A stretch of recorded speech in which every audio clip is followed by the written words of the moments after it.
의인은 넘나니 하나도 없으며 깨닫는 자도 없고 하나님을 찾는 자도 없고 다 치우쳐 한 가지로 무익하게 되고 선을 행하는 자는 없나니 하나도 없도다. 저희 목구멍은 열린 무덤이요 그 혀로는 속임을 베풀며 그 입술에는 독사의 독이 있고 그 입에는 저주와 악독이 가득하고 그 발은 피 흘리는데 빠른지라 파멸과 고생이 그 길에 있어 평강의 길을 알지 못하였고 다같이요 저희 눈앞에 하나님을 두려워함이 없느니라 함과 같으니라. 아멘. 오늘 소요리 문답 12번째 시간, 바로 첫사람 아담의 그 범죄로 말미암아 그 죄가 그 인생에만 죽음을 가져온 것이 아니라 바로 그를 통해 태어난 모든 인류에게 바로 죽음을 가져왔다. 그리고 부패와 타락을 가져왔다.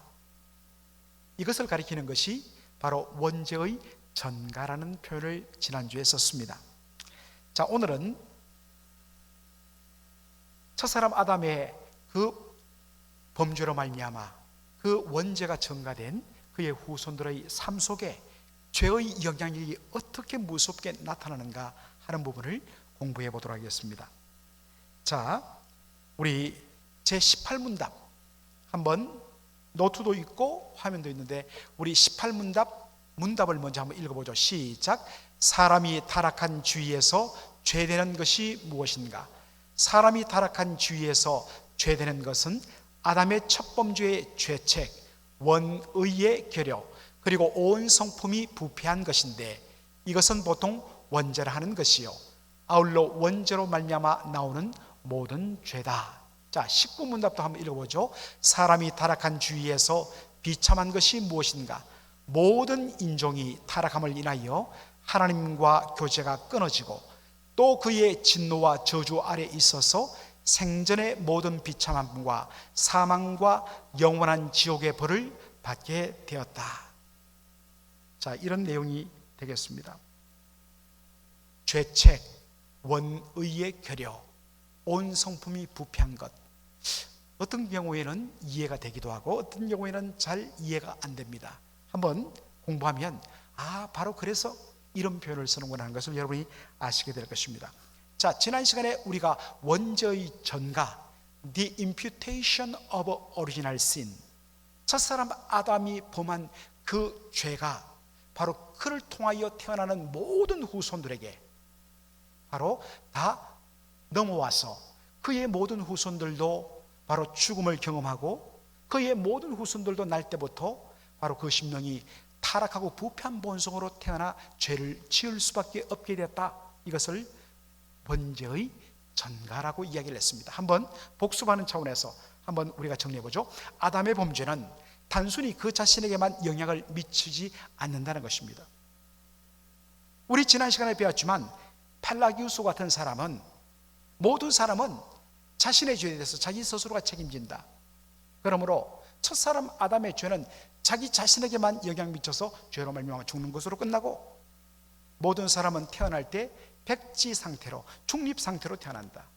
그래서 자기의 의지의 결단에 의해서 선을 행하면 하나님 앞에 의롭게 살면 바로 영원한 생명 얻을 것이고 그리고 그가 하나님을 거부하고 부인하고 죄악 가운데 살면 바로 자신의 그 죄에 대한 대가를 스스로 받아서 죽게 된다. 철두철미하게 행위, 공로, 구원을 이야기했습니다. 그런데 성경은 뭐라고 가르치느냐? 그렇지 않다는 것입니다. 아담의 범죄는 자기 자신에게만 죽음의 영향을 미치는 것이 아니라 그를 통해서 태어나는 모든 후손들, 전 인류에게 그 죄가 전가된다. 이것을 여러분 영어 단어로 imputation, imputed, 전가되었다. 적어도 우리 맥클린 한인 장로교회 우리 재직들이라면 imputation, 전가, 넘어갔다, 옮겨졌다. 이 의미는 여러분들 꼭 기억하셔야 됩니다. 왜 그러느냐? 왜? 오늘도 나중에 다루겠습니다만 첫사람 아담이 범죄했는데 왜 그의 후손인 한 번도 그가 범한 그 죄에 가담하지 않은 나에게도 그 원죄가 넘어와서 내가 죄로 말미암아 죽고, 그리고 날 때부터 부패하고 타락한 본성을 가지고 태어나서 죄를 범할 수밖에 없는가? 그 이유는 아담의 성격 때문에 그렇다고 그랬습니다. 아담은 그저 한 개인으로 존재하는 것이 아니라 아담은 그를 통해서 태어나는 모든 후손들의 모함으로 머리와 대표로 존재하기 때문입니다. 온전한 비유는 되지 못하지만 예를 들어서 이것입니다. 군대가 나가서 전쟁을 합니다. 보통 전쟁은 그 보더라인 국경선에서 일어나죠. 그런데 그 전쟁에서 우리나라가 졌어요. 우리나라 군대가 패배했어요. 항복했어요.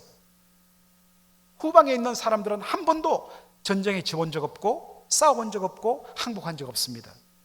그러나 전쟁에 패배해서 나라의 대통령이나 왕이 바로 패배를 시인하고 무릎을 꿇으면 어떻습니까? 그 나라 모든 백성, 그 나라 모든 영토가 바로 상대방 적국의 바로 지배 아래 들어가 굴복당하게 되는 것입니다. 왜 그렇습니까? 그 군대가, 그리고 그 왕이, 그 장군이 그 나라의 대표이기 때문입니다. 바로 이를 가리키는 신학 용어가 대표의 원리라 했습니다. 굉장히 중요한 내용입니다. 그것이 로마서 5장 12절로 19절에 분명하게 이야기하는 말씀이라고 그랬습니다. 자, 그렇다면 아담이, 첫사람 아담이 first sin, 오리지널 신을 범했을 때, 원죄를 범했을 때 그 죄가 바로 그를 통해 태어나는 모든 후손들에게도 그렇게 전가된다고 했는데, 그러면 구체적으로 전가되는 그 내용이 뭐냐? 두 가지입니다. 조금 어려운 신학 용어인데 적어도 여러분들이 소화할 필요가 있습니다. 첫째는 아담의 죄책, 바로 guilt라는 단어입니다. 영어로. 그리고 부패, corruption, 혹은 corrupted nature, 부패한 본성. 이 두 가지가 아담을 통해 태어나는 모든 전 인류에게 넘어옵니다. 내가 원하든 원치 않든 이 땅에 아담의 후손으로 태어나는 모든 그의 후손들 전 인류는 날 때부터 아담에게 물려받은, 아담으로부터 전가된 죄책, 그리고 날 때부터 바로 자기의 심령 속에 그 심령이 부패한 본성 그 자체로 이 땅에 태어나게 되어 있습니다. 자, 한 번 더 우리 설명해 보죠. 여러분, 우리가 죄책, 영어로 guilt라고 이야기합니다. 여러분들 보통 그러지 않습니까? 우리가 티켓을 받았을 때에 보통은 내 영어도 잘 못하고 또 괜히 법정에 나오라고 이야기하니까 가면 괜히 분위기 때문에 압도되고, 그래서 보통은 그냥 벌금 내고 말지 라고 이야기하는데, 많은 분들이 이야기합니다. 영어 잘 못해도 좋다, 뭐 심각하게 묻지 않는다. 그러니 무조건 하여튼 자기가 조금이라도 말할 것이 있으면 가서 이야기하라. 여러분, 보통 티켓을 받을 때 분명하게 나의 실수가 있습니다. 잘못은 있는데 경찰이 너무 과하게 이 벌금을 먹였다 했을 때 자기가 얼마든지 이야기할 수 있어요. 자, 그런데 여러분들 코트에 가보면 판사가 이 경미한 죄에 대해서 첫 번째 질문이 이겁니다.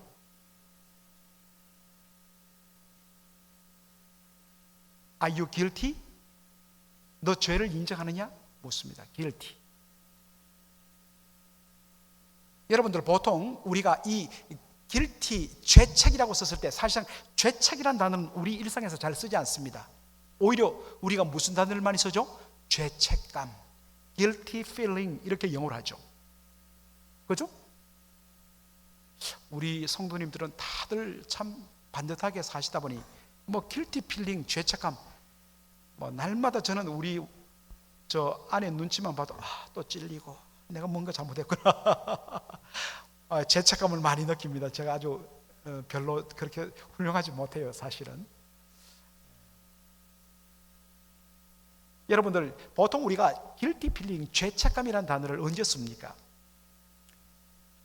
양심의 가책에 의해서 양심이 막 책망하죠. 너 이러면 어떡하니? 이렇게 죄를 짓고도 너 어떻게 살 수 있어?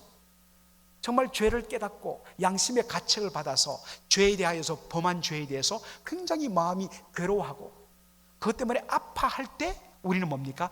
guilty feeling, 죄책감을 가진다라고 이야기하죠. 그죠? 보통은 그냥 guilty feeling을 그렇게 써요. 그러다 보니까 죄책도 비슷하게 생각합니다. 그러나 여러분, 이 죄책이란 것은 조금 죄책감이라는 개념하고는 다릅니다. 죄책이란 것은 한자로 범죄할 죄자에 책자가 무슨 책자입니까? 책임질 책자입니다. 이 guilt란 말은 여러분들 영어 사전을 보면 범죄하고 또 유죄, 그리고 그 유죄에 대한 형벌, 선고, 이런 내용들을 다 포함하는 단어가 guilt입니다. guilt란 말은 죄책이란 것은 말 그대로 죄에 대한 책임지는 것입니다. 여러분, 죄에 대해서 책임을 진다면 성경적으로 뭐가 되겠습니까? 로마서 6장 23절에 죄의 삭은 사망이요, 절대적으로 의로우신 하나님의 그 의의 기준 앞에서 우리 사람 보기에는 상대적으로 큰 죄, 작은 죄, 죽을 죄, 이 정도면 가볍게 매맞을 죄이지만 하나님 앞에서는 절대적으로 의로우시고 거룩하신 하나님의 자태 앞에서는 모든 죄는 뭡니까? 죄의 삭은 사망인 것입니다. 죄는 반드시 대가를 지불해야 되는데, 책임을 져야 되는데, 그 책임이 뭐냐? 하나님 앞에 죽음입니다. 죄에 대한 형벌로서 받는 죽음의 심판, 죽음의 정죄, condemnation, 이게 뭐냐? guilt, 죄책이란 말입니다. 첫사람 아담이 범죄했을 때 그를 통해 태어나는 모든 후손들의 머리와 대표로 범죄했기 때문에 첫사람 아담의 그 범죄, 그 결과가 그의 후손들에게도 다 전가된다고 그랬습니다. 죄의 구체적인 내용은 죄책과 부패라고 그랬죠. 그래서 내가 직접 죄를 범한 것이 아니지만 우리의 머리와 대표가 되는 첫사람 아담의 범죄로 말미암아 그의 모든 후손들에게 공통적으로 임하는 것이 뭐냐?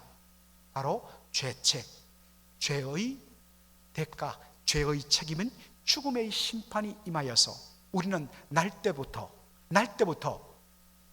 바로 하나님과 우리의 영혼이 분리된, 생명의 은혜신 하나님으로부터 우리의 영혼이 분리되고 단절된 영적인 사망을 당한 채로 태어납니다. 그 사람이 예수 믿는 몇 대째 목사의 집안에서 태어나든지 19세기 후반에 처음 평양에 예수 믿는 복음이 들어가서 그때부터 우리는 대대로 이제 그 6대째 예수 믿는 믿음의 그 명문 가문 장로의 가정에 태어난 갓난쟁이도 날 때 다 영적으로 사망당한 채로 생명의 근원이신 하나님과 관계가 단절된 채로 이 땅에 태어납니다.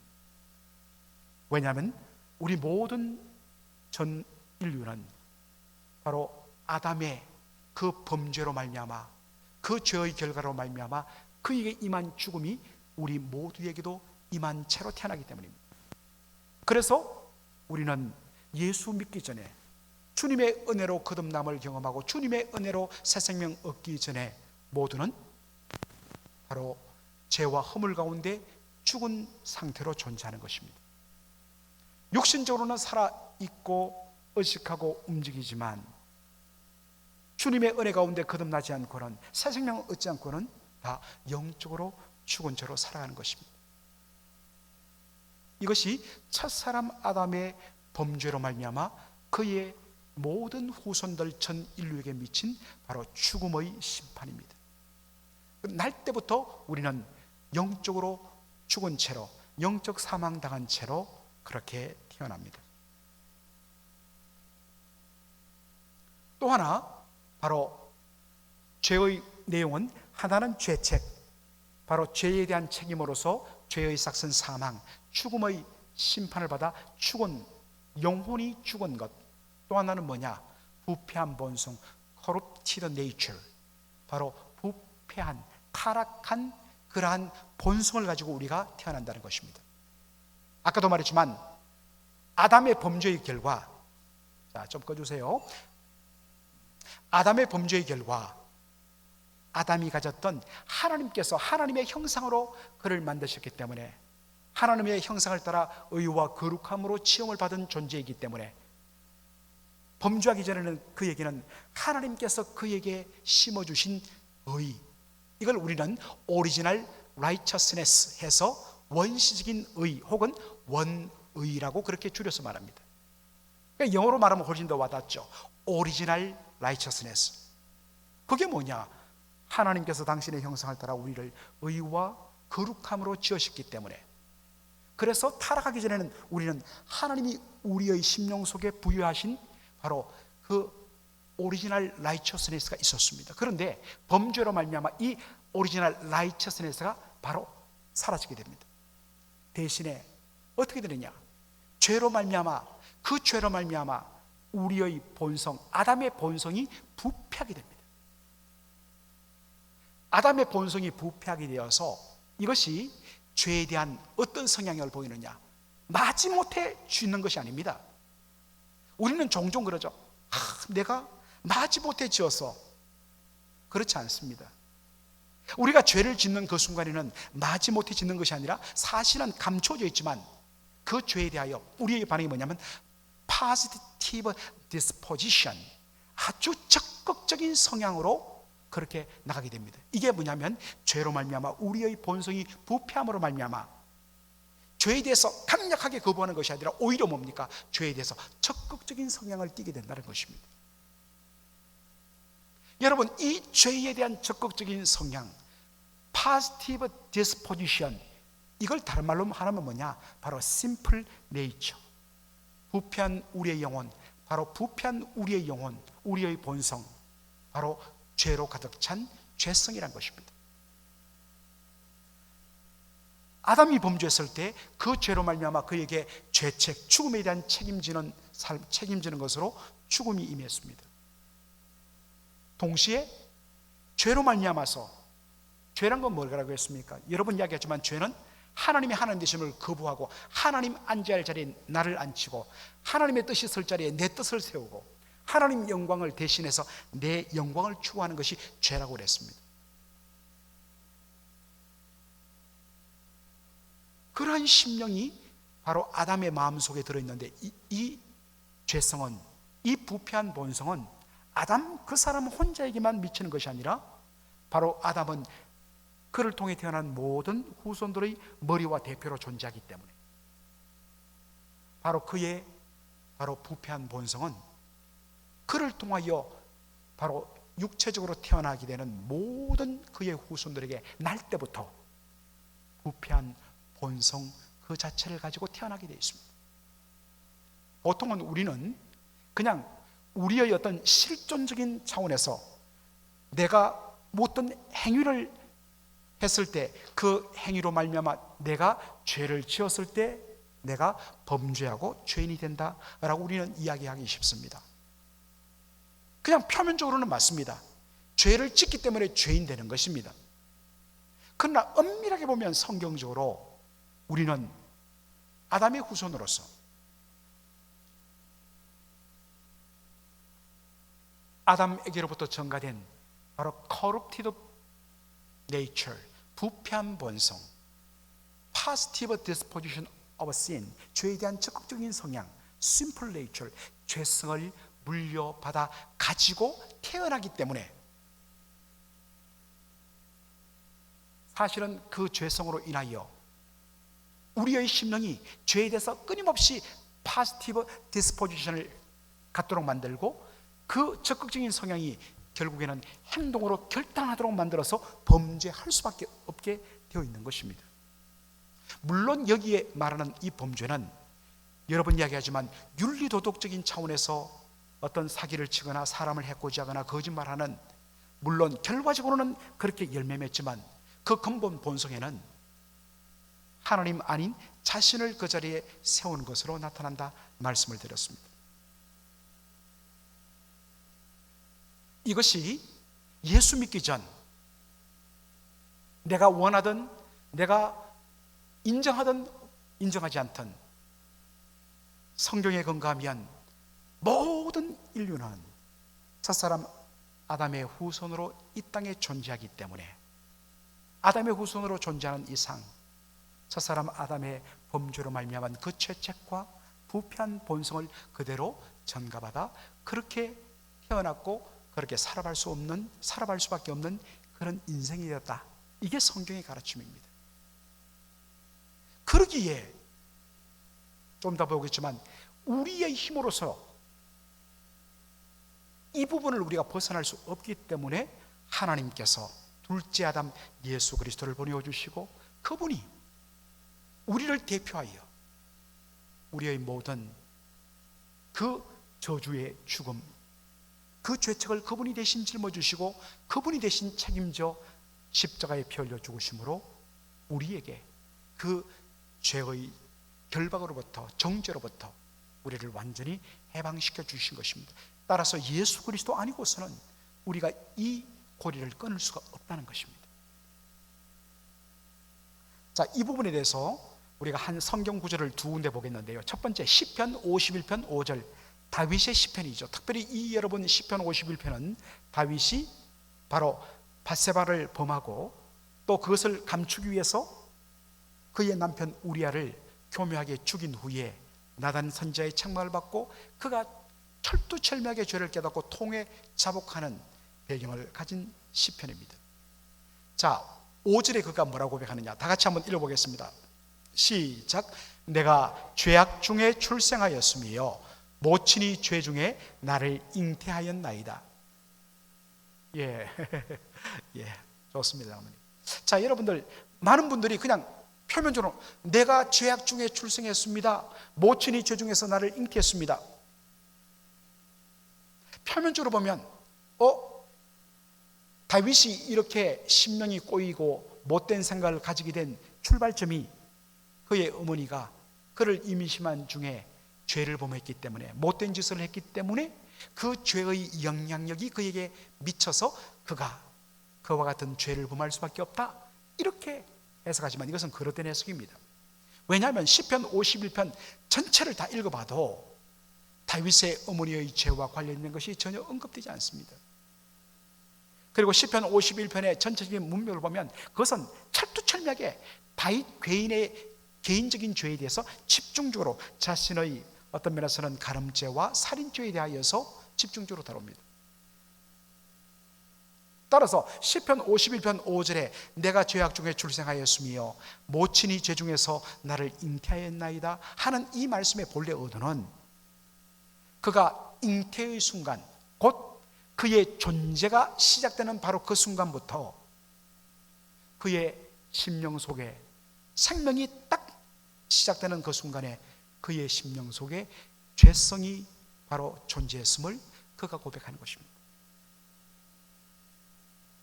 내가 그때 잘못 생각해갖고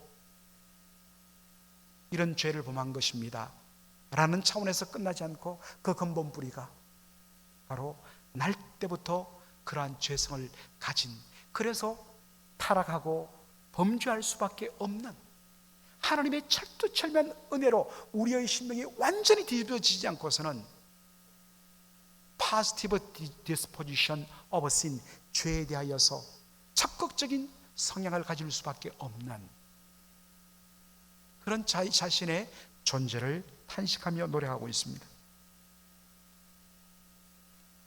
에베소서 2장 3절도 우리 한번 읽어보죠. 시작. 전에는 우리도 다 그 가운데서 우리 육체의 욕심을 따라 지내며 육체와 마음에 원하는 것을 하여 다른 이들과 같이 본질상 진노의 자녀였다라고 이야기하고 있습니다. 이 전에는 무슨 뜻이냐면 예수 믿기 전에는, 예수 믿기 전에 에베소서 2장 1절에 너희의 허물과 죄로 죽었던 너희들이라고 이야기하고 있습니다. 영어 성경에 You were dead in sin and transgression이라고 이야기합니다. 죄와 허물로 이미 죽어 있는 바로 너희들이라고 이야기합니다. 지금 살아 있습니다. 육신적으로는 살아 있습니다. 그러나 생명의 근원이신 하나님으로부터 우리의 영혼이 죄와 허물로 말미암아 분리되고 단절된 영적인 죽음의 상태에 있던 것이 뭐냐? 바로 예수 믿기 전이었습니다. 예수 믿기 전에는 우리도 그와 같았다는 것입니다. 그래서 영적으로 죽은 삶의 내용이 뭐냐? 우리 육체의 욕심을 따라, 아까도 말했지만 뭐 특별하게 어떤 나쁜 짓 하는 것도 있지만 그것은 결과이고, 결국에는 죄의 본질은 우리 육체의 욕심을 따라 지내며 육체와 마음이 원하는 것, 내 마음이 하고 싶은 대로, 왜? 내가 내 인생의 주인이니까. 이것이 죄란 것입니다. 그렇게 해서 다른 이들과 같이 본질상 진노의 자녀였다라고 이야기합니다. 여러분, 이 본질상이란 이 단어의 헬러 단어가 피시스입니다. 여러분, 이 본질 혹은 본성이란 말로 영어로 번역되는 이 단어를 헬라어 사전을 보면 출생, birth 혹은 몸의 시작, physical origin, 몸의 기원, 이런 뜻으로 되어 있습니다. 다시 말하면 우리가 이렇게 살 수밖에 없는, 우리 육체의 욕심을 따라 지내며 육체와 마음이 원하는 것을 하여 내가 내 인생의 주인 되어서 살아가는 이런 삶의 그 첫 출발점이 어디부터냐? 바로 나의 존재가 시작할 때부터. 나의 존재가 시작할 때부터 나는 진노의 자녀였다. 사실 children of wrath, 분노, 진노의 자녀였다는 이 표현 때문에 우리가 참 이 말씀을 제대로 이해를 못합니다. 이것은 헬라어에 조금만 우리가 어떤 면에서는 그 용법을 이해하면 좋은데, 보통 헬라를 그냥 영어로 그냥 번역해버리니까 그런데, 헬라상으로 뭐뭐 자녀들이라는 이 children이라는 이 말은 대상을 말하는 object, 대상. 그래서 이것을 정확히 보면 우리는 나의 존재가 시작할 때로부터 하나님의 진노의 대상이었다. 왜요? 첫사람 아담의 그 죄와 그 죄로 말미암은 죄책, 죽음, 그리고 바로 부패한 본성, 이 죄성을 그때로 날 때부터 우리는 물려받고 태어나기 때문입니다. 그래서 이야기합니다. 본질상 진노의 자녀. 우리의 존재의 시작부터 진노의 대상으로 우리는 하나님 앞에 설 수밖에 없는 존재이다. 왜냐? 첫사람 아담의 부패한 본성을 전가받아 죄성을 가지고 우리가 태어났기 때문입니다. 이것을 우리가 분명하게 고백해야 됩니다. 이 고백이 분명해야만, 왜 하나님께서 하나님의 사랑하는 독생자 예수 그리스도를 보내셔서 그 아들의 죽음을 통하여 우리를 구원할 수밖에 없는 바로 이유가 바로 우리의 죄 때문인 것입니다.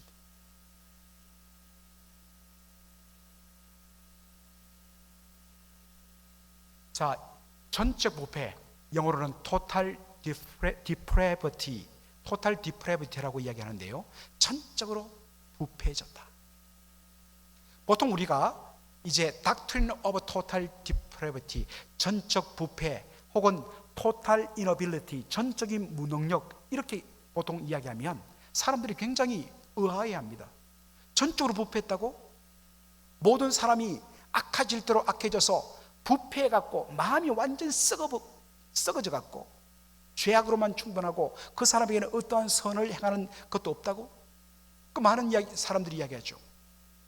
전적으로 부패했기 때문에 참과 거짓, 선과 악, 아름다운 것과 처음 것에 대한 분별력이 상실되었다고? 그런 식으로 접근합니다. 여러분, 이 전적인 부패란 이 오해는, 이런 생각은 전적 부패에 대한 성경적인 바로 설명에 대한 오해에서 비롯됩니다. 전적인 부패에 대해서 바로 이해하자면 이것입니다.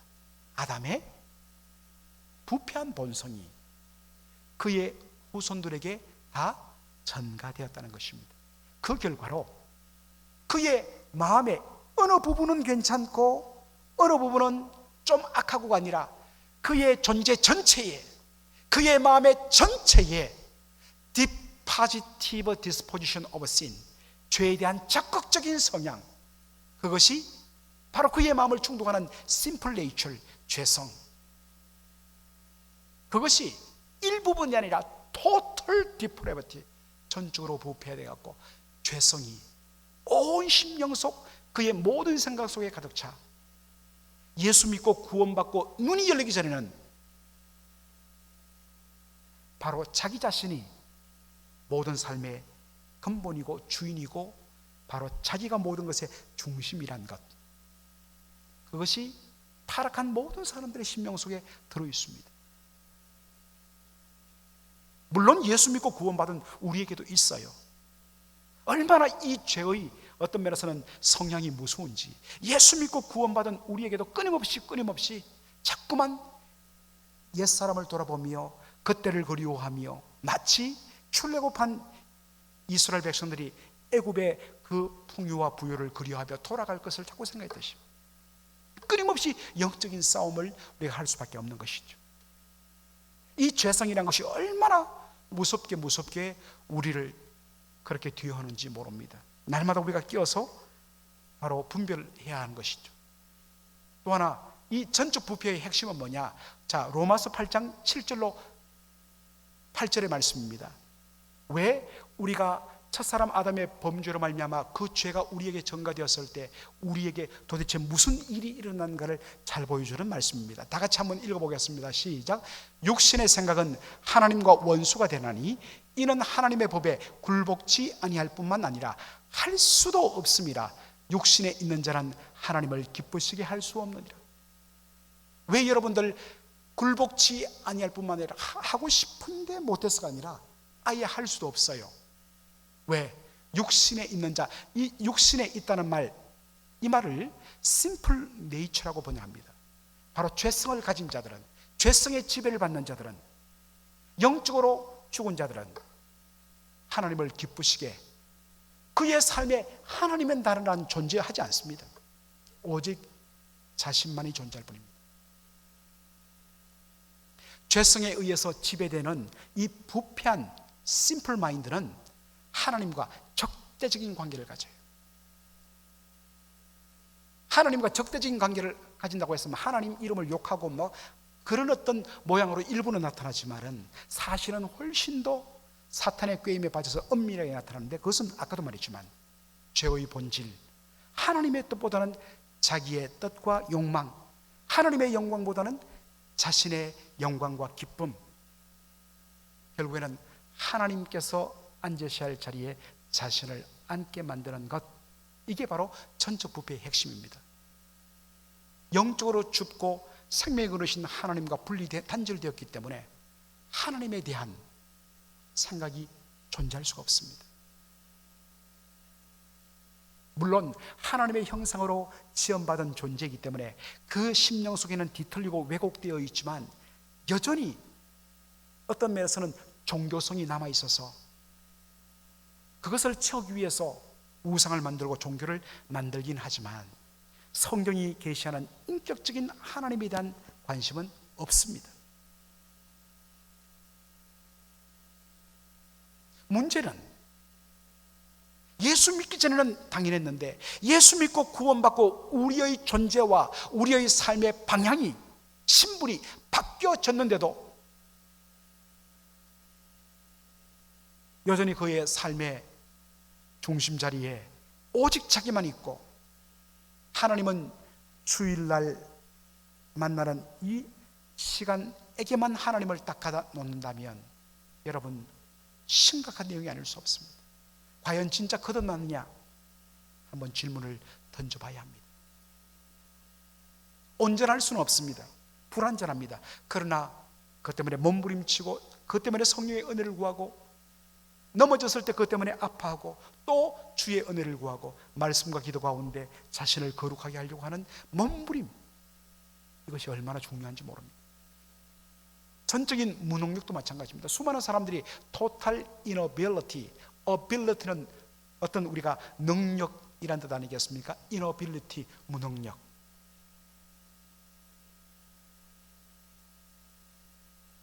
그런데 이 말씀의 정확한 의미는 뭡니까? 선을 행하지 못한다.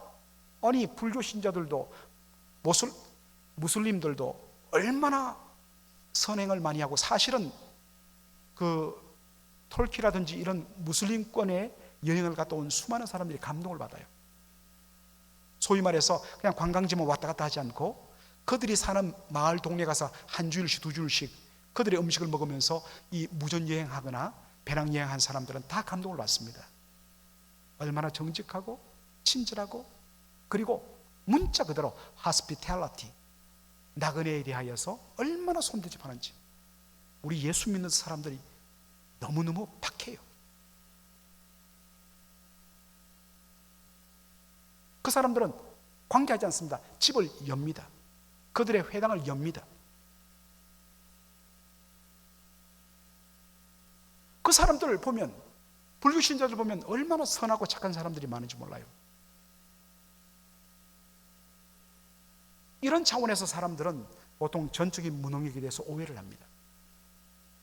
그러나 성경이 가르치는 바로 아담의 모든 후손들, 바로 죄성을 가지고 이 땅에 태어난, 영적으로 죽은 채로 태어난 모든 사람들은 전적으로 무능력하다는 것은 다른 의미가 아니라 하나님과 관계된 선을 행할 능력이 전혀 없다는 뜻입니다.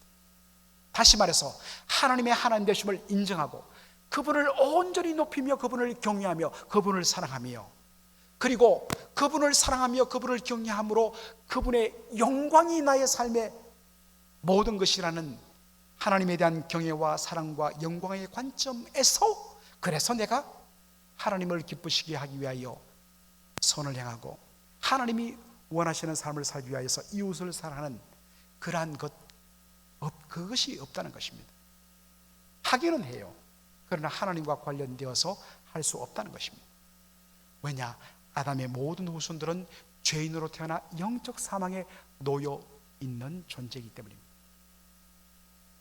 영적으로 죽었기 때문에 생명의 은혜이신 하나님으로부터 끊어지고 분리되고 단절돼서 영적으로 죽어 있는 존재이기 때문에 자신의 의지적인 결단에 의해서 자기가 자신의 죄를 깨닫고 회개하고 예수 믿음으로 받아들이는 것, 이게 사실은 전무예요.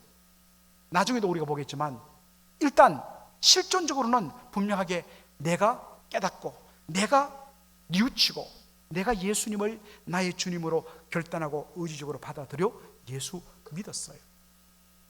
그러나 사실은 그 전에 영적으로 죽은 채로는 전혀 영적인 것에 하나님의 은혜에 하나님에 대하여 반응할 수 없기 때문에 성령께서 우리의 심령에 찾으셔서 죽은 우리의 영혼 속에 생명의 호흡을 불어넣어 주시고 다시 born again 거듭나게 하시고 그 다음에 복음을 통하여 내가 죄인 되고 그리고 나를 이 죄에서 구원할 것은 예수 그리스도의 의밖에 없다는 것을 알게 하고 성령의 강건하심으로 이 예수를 나의 주님으로 받아들이고 믿고 신하도록 하시는 모든 부분에 성령께서 철두철미하게 역사하심으로 말미암아 겉으로 보기에 내가 결단하고 내가 믿은 것처럼 보인다는 것이지.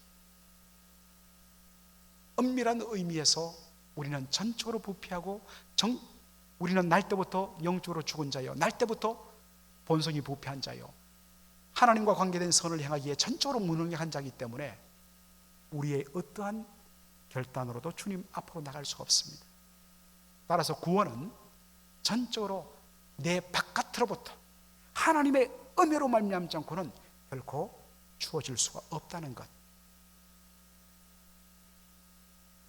그래서 오직 우리의 구원에 대하여 하나님께 영광을 돌리는 것, 이것이 바로 그것을 가능하게 하는 것. 내가 어떠한 존재로 이 땅에 내가 살았는가, 예수 믿기 전에 그것을 알 때에 나에게 찾아온 독생자를 통하여 나에게 생명 주신 이 하나님의 구원의 은혜가 얼마나 놀랍고 얼마나 위대하고, 그런 의미에서 하나님이 보내신 독생자 예수 그리스도 이외에는 그 어떤 구원의 길도 없다는 것을 우리가 고백할 수밖에 없어요.